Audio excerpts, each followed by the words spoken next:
ವಿರಾಜಪೇಟೆ ಪಟ್ಟಣ ಪಂಚಾಯಿತಿಯ ಮಾಜಿ ಸದಸ್ಯ ಮುನವರ್ ಎಂಬುವರು ಇತ್ತೀಚೆಗೆ ಮೈಸೂರಿನ ಬಂದಿ ಮಂಟಪ ಸಮೀಪದ ಮಾಡರ್ನ್ ಟೈರ್ಸ್ ಅಂಡ್ ಸರ್ವಿಸ್ ಎಂಬಲ್ಲಿ ತಮ್ಮ ಮಾರುತಿ ವ್ಯಾನ್ ಅನ್ನು ವೀಲ್ ಅಲೈನ್ಮೆಂಟ್ ಮಾಡಿಸಿದ್ದು ನಂತರ ಮರಳಿ ಹುಣಸೂರು ಮಾರ್ಗವಾಗಿ ವಿರಾಜಪೇಟೆಗೆ ಬರ್ತಾ ಇದ್ರು.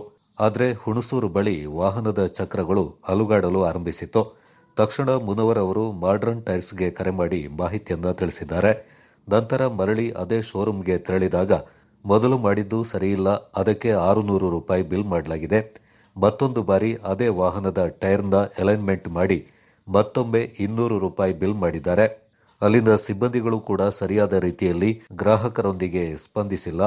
ಕೊಡಗಿನ ಗ್ರಾಹಕರು ಈ ಶೋರೂಮ್ನಲ್ಲಿ ವ್ಯವಹಾರ ಮಾಡುವಾಗ ಎಚ್ಚರ ವಹಿಸುವಂತೆ ಮುನವರ್ ಅವರು ಮನವಿ ಮಾಡಿಕೊಂಡಿದ್ದಾರೆ.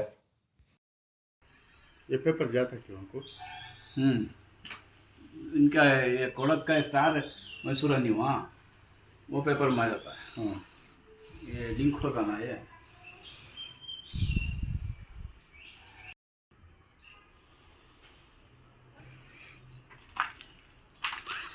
ಇದು 21 ಜನವರಿಲಿ ನಾನು ಇದು ಅಲೈನ್ಮೆಂಟ್ ಮಾಡಿಸಿದೆ ಮಾಡರ್ನ್ ಇದರಲ್ಲಿ.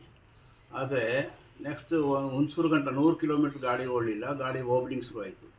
ವಾಪಸ್ ತೊಗೊಂಡೋಗಿ ಪುನಃ ಬ್ಯಾಲೆನ್ಸ್ ಇದು ಬಸ್ ಹೋಗಿದೆ ಅಂತ ಹೇಳಿದ್ರು. ಬಸ್ ಚೇಂಜ್ ಮಾಡಿದರು, ಪುನಃ ಅಲೈನ್ಮೆಂಟ್ ಮಾಡಬೇಕು. ಅವ್ರಿಗೆ ಇಷ್ಟು ಕಿಲೋಮೀಟ್ರ್ ಗಂಟ ಅವ್ರು ಮಾಡೋದು ಫ್ರೀ ಇದೆ, ಅವ್ರು ಕಿಲೋಮೀಟ್ರ್ ನೋಟ್ ಮಾಡ್ಕೊಳ್ಳೋದಿಲ್ಲ. ಎರಡನೇದು ನನ್ನ ಹತ್ರ ಬಿಲ್ ಇರಲಿಲ್ಲ ವಾಪಸ್ ಅವ್ರಿಗೆ ತೋರಿಸ್ಲಿಕ್ಕೆ. ಪುನಃ ಎರಡನೇ ಸತಿ ಪುನಃ ಮಾಡುವಾಗ ಪುನಃ ಬಿಲ್ಲೇ ಬೇಕು ಅಂತೇಳಿ ಮಾಡಿದ್ರು.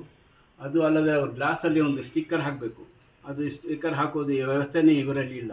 ನಮ್ಮ ಪೊನ್ನಂಪೇಟೆಯಲ್ಲಿ ಎಲ್ಲ ಮಾಡಿದ್ರೆ ಒಂದು 6 ತಿಂಗಳು 1 ವರ್ಷ ಕಳೆದು ಹೋದ್ರೂ ಅವ್ರು ತೆಗಿತಾರೆ. ಈ ನಮ್ಮ ಡೂಪ್ಲಿಕೇಟ್ ಬಿಲ್ಲು ತೆಗಿಲಿಕ್ಕೆ ತಯಾರೇ ಇಲ್ಲ ಹೆಂಗಸು. ಪುನಃ ನಂತರ ಪುನಃ 200 ರೂಪಾಯಿ ಇಸ್ಕೊಂಡು ಪುನಃ ಇನ್ನೊಂದು ಸತಿ ಮಾಡಿದ್ರು. ಮೊದಲು ಒಂದು ಸತಿ 600 ರೂಪಾಯಿ ತಗೊಂಡ್ರು, ಎಲ್ಲ ಜಾಗದಲ್ಲಿ ಇರೋದು 400 ರೂಪಾಯಿ. ಇವರು 600 ರೂಪಾಯಿ ತಗೊಂಡು ಮಾಡಿದರು, ಪುನಃ 200 ರೂಪಾಯಿ ತಗೊಂಡು ಎಕ್ಸ್ಟ್ರಾ ಮಾಡಿದರು. ಇದನ್ನೇ ಸತಿ ಮಾಡೋದೇ ಇಲ್ಲ. ಇವರಲ್ಲಿ ಒಂದು ಇದು ನಾವು ಕಸ್ಟಮರ್ ಆಗಿ ಹೋಗೋ ಒಂದು ಬ್ಲೇದಿಂಗೇ ಇಲ್ಲ ಇವರ ಹತ್ರ. ಈ ರೀತಿ ವ್ಯವಸ್ಥೆ ಇದೆ ಇವ್ರದ್ದು. ಅದಕ್ಕೆ ತಾವುಗಳು ಎಲ್ಲ ಹೋಗೋ ವೆಹಿಕಲ್ಗಳು ಒಂದು ಸತಿ ಮಾಡುವಾಗ ಅವರ ಹತ್ರ ರೆಕಾರ್ಡ್ ಪಕ್ಕ ತಗೊಳ್ಳಿ, ಗ್ಲಾಸ್ ಮೇಲೆ ಸ್ಟಿಕ್ಕರ್ ಹಾಕ್ಸ್ಕೊಳ್ಳಿ ಅಂಥೇಳಿ ನನ್ನ ವಿನಂತಿ.